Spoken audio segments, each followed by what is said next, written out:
Olá, meus irmãos, meus amigos, sejam bem-vindos ao canal do grupo de estudos O Legado de Allan Kardec. Aqui é o Paulo e hoje eu estou fazendo esse vídeo à parte, fora de nossos estudos, fora de nossas discussões entre grupo, porque eu acho que é um conteúdo muitíssimo importante, não só para a nossa reflexão interna como grupo, mas também para todos aqueles que venham a nos acompanhar, que estejam se inspirando pela nossa iniciativa ou pela iniciativa de tantos outros que existem por aí na questão de restaurar a real face do Espiritismo, de buscar entender o que ficou esquecido no passado. E nós sabemos que lá no passado, ao próprio Allan Kardec já foi alertado através do Espírito Erasto sobre as enormes dificuldades que ele iria enfrentar por conta não de perseguições simplesmente materiais, não porque quisessem, naquela época, não mais querê-lo colocar na fogueira, mas que essas perseguições viriam através dos inimigos invisíveis, que se infiltrariam nos grupos, que se infiltrariam pelas pessoas próximas, desatentas, invigilantes, e que buscariam colocar muitos escolhos no progresso daquelas ideias. E eis que, eu lendo isso em um outro livro, abri o Evangelho segundo o Espiritismo. Na verdade, eu fui fazer a minha prece matinal junto à minha esposa e me veio um número na minha cabeça, o número de uma página. E eis que eu abro naquela página e é uma mensagem do mesmo Espírito. Não foi por acaso. E é por isso que eu quero reproduzir aqui essa linha de pensamentos muito importante. A mensagem está no capítulo 21 do Evangelho segundo o Espiritismo. Haverá falsos cristos e falsos profetas. E ela se chama Os Falsos Profetas da Erraticidade. A gente sabe que a erraticidade é o estado do espírito entre as encarnações. Os falsos profetas não se encontram unicamente entre os encarnados. Os há também, e em muito maior número, entre os espíritos orgulhosos que, aparentando amor e caridade, semeiam a desunião e retardam a obra de emancipação da humanidade, lançando-lhe de través seus sistemas absurdos, depois de terem feito que seus médiuns os aceitem. E, para melhor fascinarem aqueles a quem desejam iludir, para darem mais peso às suas teorias, se apropriam sem escrúpulo de nomes que só com muito respeito os homens pronunciam. São eles que espalham o fermento do antagonismo entre os grupos, que os impelem a isolarem-se uns dos outros e a olharem-se com prevenção. Isso por si só bastaria para os desmascarar, pois procedendo assim, são os primeiros a dar o mais formal desmentido às suas pretensões. Cegos, portanto, são os homens que se deixam cair em tão grosseiro embuste. Até aqui, a gente já tem uma reflexão muito importante, porque nós, como grupo, e entre todos os grupos que existem, assim como nos centros espíritas, como sempre aconteceu, o maior motivador de afastamento, o maior motivador de queda, de dificuldades nos trabalhos dentro desses grupos, se dá por causa da vaidade e do orgulho dos médiuns, também da falta de estudo, da falta de cuidado e dos médiuns, em muita parte, que se deixam permear por ideias que parecem gloriosas, que parecem grandiosas, que vêm de espíritos que dão nomes pomposos, que se apresentam de forma pomposa e que semeiam, no meio de algumas verdades, muitas mentiras, e que semeiam a desunião, e que semeiam, se não diretamente, através dos pensamentos, dos menores pensamentos, os pensamentos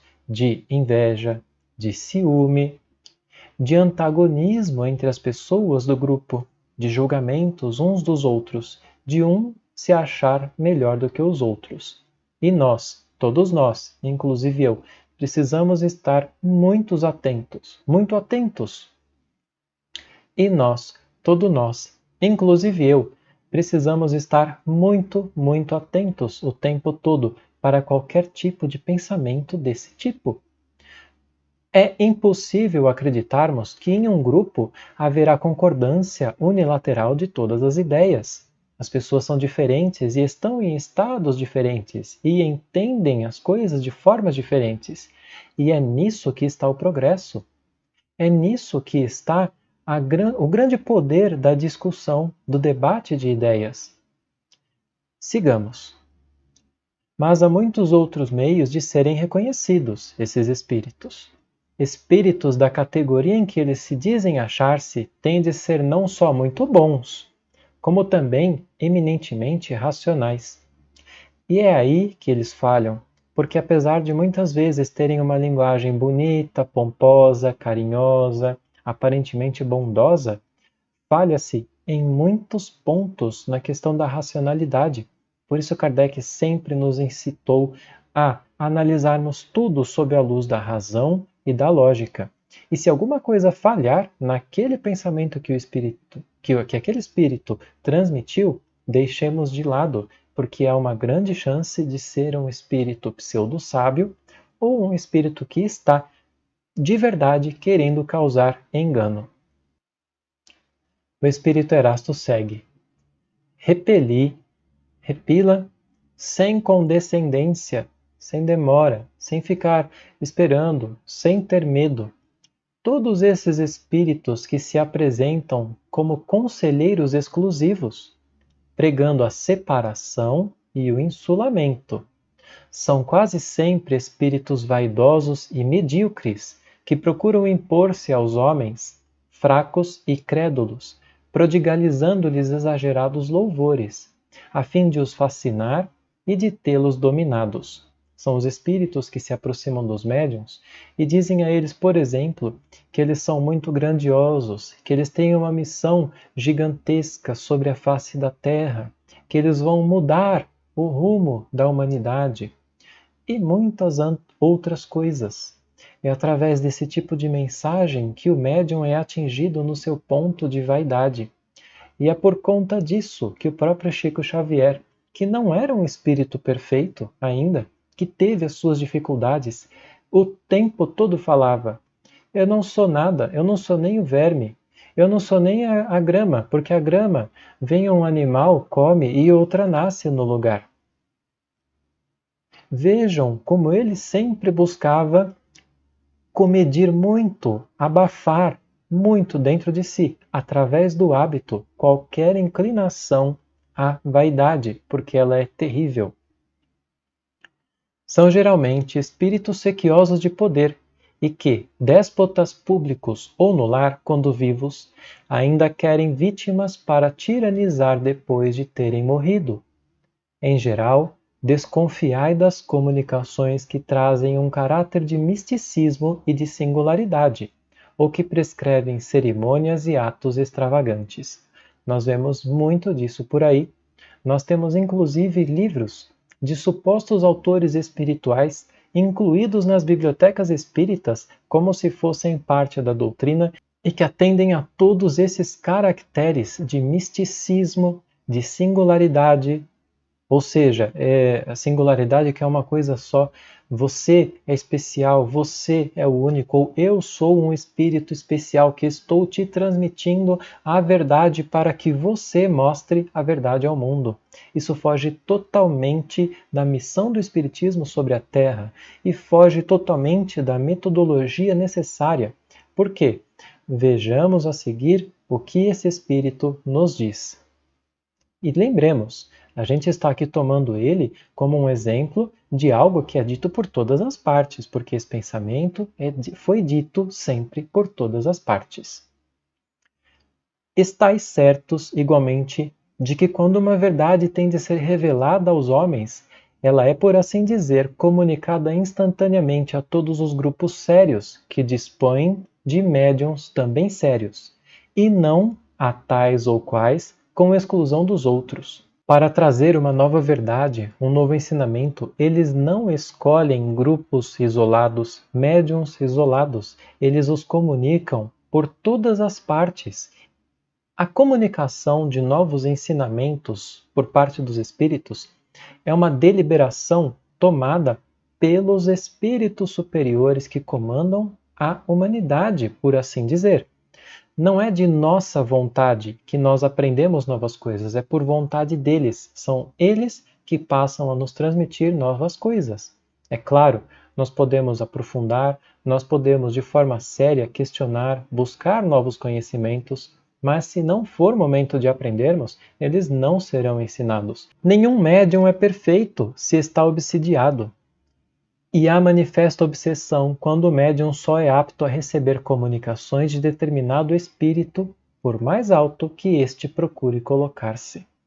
Conseguintemente, todo médium e todo grupo que considerem privilégio seu receber as comunicações que obtém e que, por outro lado, se submetem a práticas que tendem para a superstição, indubitavelmente se acham presas de uma obsessão bem caracterizada. Sobretudo quando o espírito dominador se pavoneia com um nome que todos, encarnados e desencarnados, devem honrar e respeitar, e não permitir seja declinado a todo propósito. Nenhum médium é perfeito se está obsidiado. E aqui ele deixa muito claro que uma das principais características de obsessão de um médium é quando ele não consegue obter comunicações senão de um espírito. Porque a característica de um médium é ser intermediário. Kardec se utilizava de muitos médiums e fazia evocações de todos os espíritos possíveis, dos mais simples aos reis, dos mais ignorantes aos mais versados, aos mais intelectuais, aos cientistas, aos artistas, aos cultos. E o médium é simplesmente um intermediário. Um bom médium, um médium sério, ele consegue dar comunicação ou transmitir comunicação para todos esses espíritos, e não apenas para um só. Isso é mais um ponto que a gente tem que levar em consideração a respeito de tantos médiums e tantas obras que existem por aí. É incontestável que, submetendo ao crivo da razão e da lógica todos os dados e todas as comunicações dos espíritos, se torna fácil rejeitar a absurdidade e o erro. Pode um médium ser fascinado e iludido um grupo, mas a verificação severa a que procedam os outros grupos, a ciência adquirida, a alta autoridade moral dos diretores de grupos, as comunicações que os principais médiuns recebam, com um cunho de lógica e de autenticidade dos melhores espíritos, justiçarão rapidamente esses ditados mentirosos e astuciosos, emanados de uma turba de espíritos mistificadores ou maus. Portanto, meus amigos, nós temos algo muito, muito sério para considerar. Através dos grupos, que foi uma prática que ficou esquecida após Kardec, onde justamente uma nova fase do Espiritismo era para contar com grupos espalhados por todos os lados e que se auxiliariam. Esses ensinamentos, esses estudos do Espiritismo estariam espalhados por todas as partes. E se um grupo, ou dois grupos, ou três grupos transmitissem uma coisa errada, a concordância universal, de forma racional e lógica, dos ensinamentos transmitidos aos outros 15, 30, 300 grupos, desmentiria aqueles pequenos erros transmitidos por espíritos mistificadores. Esse é um ponto muito importante que nós precisamos resgatar com o tempo, com a preparação necessária.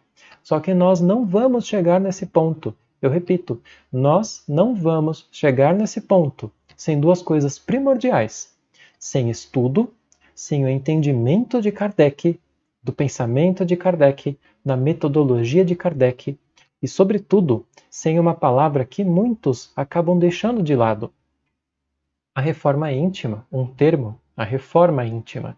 Sem a reforma íntima, sem um cuidado muito grande conosco mesmo, sem a nossa melhoria, sem nós domarmos as nossas más inclinações, nos deixando abertos para espíritos mistificadores, para espíritos que lancem a discórdia, que nos acessam através de nossas imperfeições, sem estarmos o tempo todo, como recomendou Jesus, em vigilância e oração, porque estar em oração não é passar o dia repetindo palavras, mas é sim se modificar para melhor.